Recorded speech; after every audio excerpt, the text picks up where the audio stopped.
Match Rooms, Eddie Hearn. Good to be back in Liverpool, eh? Amazing to be back because you wonder whether they're going to come back. And obviously, with everything going on with COVID, we open it back up today. Full arena for October 9th for a massive card. Yeah. Smith Fowler, I love.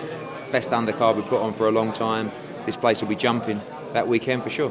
I mean, Liam Smith refused to shake the hand of Fowler. Is that mind games? A bit of needle? What's your thoughts? I think there's two sort of processes in this fight. You've got Liam Smith who wants to really stamp down his authority and say, you can't beat me, I'm a level above you, how dare you think you can beat me. Then you've got Anthony Fowler who made the mistake in the Fitzgerald fight of losing his mind, and Shane McGuigan probably saying to him, just stay calm, stay calm, we're going to get into camp, we're going to execute the game plan.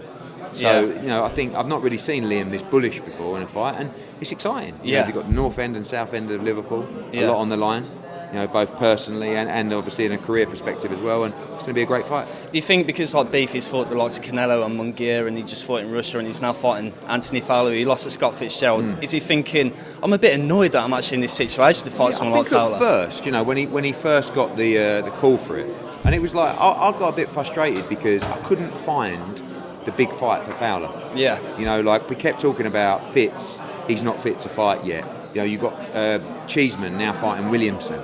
You've got Laraja, who he wanted to fight for the European title, fighting Sharat. And I thought, you've got a guy in Fowler that just he's putting everything into the gym, right? He's improving so solidly. I want to give it to him. And I was on Box Rec one day, and I looked at number one. It was Liam Smith, and obviously he lost in Russia, but should have won in Russia, but still lost in Russia. And I just thought, Smith Fowler. And then I thought, we should be calling this card something like Call My Bluff, right? Because it was almost like, Liam, I think you should fight Anthony Fowler.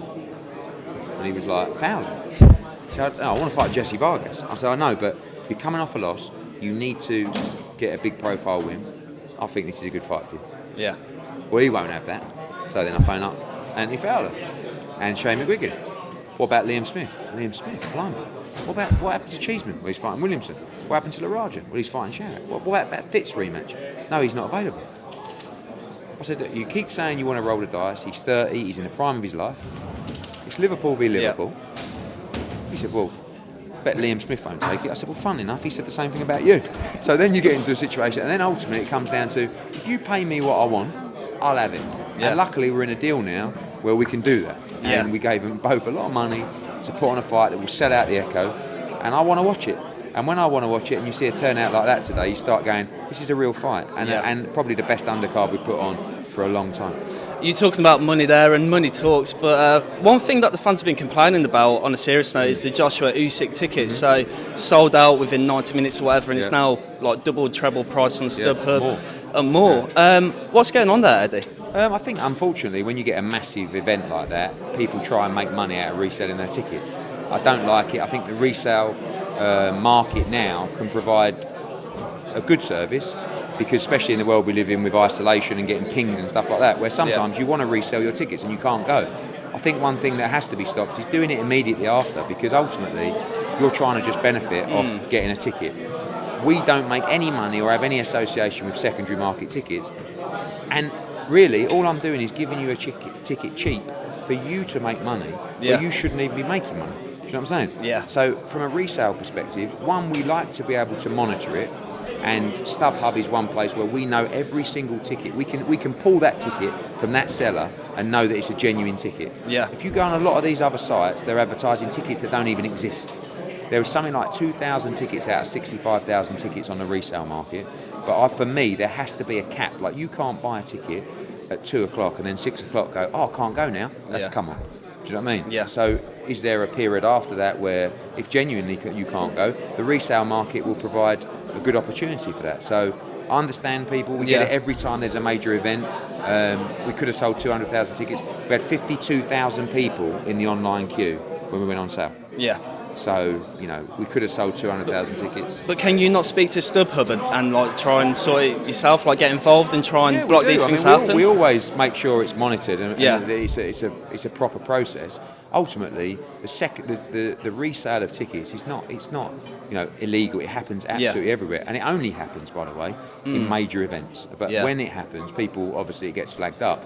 I think we need to just look at ways in which people don't just profit over the price of tickets, because quite frankly I would rather profit rather than some bloke who's just picked up a ticket and done nothing. No, of course, yeah. So like that, people say to me, well, a good way to avoid the secondary market is increase your face value tickets. Right? Well, that ain't going to go down very well either, is it? So, but at the same time, if I'm selling a £100 ticket and someone is actually selling it for £1,000, like, surely I should be making that £100 ticket for £500. Yeah. We don't want to do that. We think we provide good quality prices on tickets, but it's definitely something that we continue to monitor. And I haven't caught up with you since the pandemic, really. A lot's obviously gone on with Fury and Joshua. So like with Bob Arum, like obviously he used to be a lawyer and all that sort of stuff, and you put so much groundwork into it. Do you feel like it was a bit of a setup on their behalf? I'd like to think not. But at the same time, that's probably one of the best points someone's made. You know, he is a lawyer. He should know about the legal situation better than anyone, and he continued to tell us that there was no issue surrounding that hearing. Yeah. He was either involved in it turning out the way it did, or fucked up big time. So I don't know which one of the two. I'd like to think the latter. Yeah. Take his word. But now it becomes all irrelevant because we're in a monster fight against Usyk that we must win. People keep saying, do you think that? I said, right, honestly, ask me on September the 26th. Yeah. Because at the moment, it's totally irrelevant. Yeah. I don't know if Wilder will fight Fury, but I know we're fighting Usyk. So AJ has to deal with that and get that win.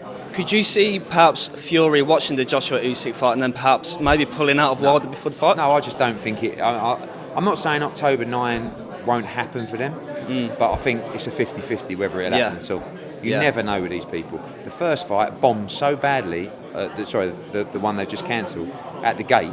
Yeah. The promoters are looking at it saying, how are we going to pay these guys? Yeah. So who knows? But listen, hopefully everything gets cleared and then we can move on to the undisputed fight. And finally, I'm getting rushed, sorry, mate. So there's a lot of talk of the Teofimo Lopez fight. Is there a chance that Matchroom could host it? Well, at the moment, Triller have been told they've got to provide contracts for that fight ASAP. Yeah. And if they don't, it will go to the second bidder, which is us. Yeah. And then we will decide whether we want to host it or not. Undecided is the answer. Okay. Thank you, Eddie. All right. Cheers, mate.